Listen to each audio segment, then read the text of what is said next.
Okay, I'll show you how to connect F2 remote control with this kind of receiver. First, short press this button and press on or off key quickly. You will hear a buzzer, which means the connection is successful. Let's check it.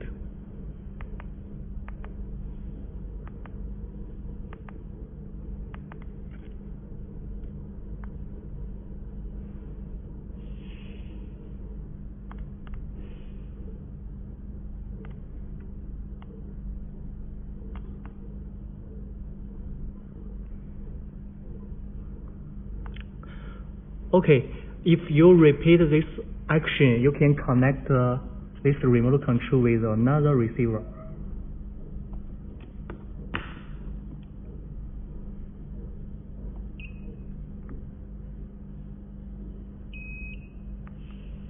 Okay, now this remote control can control these two receivers together. Let's check it.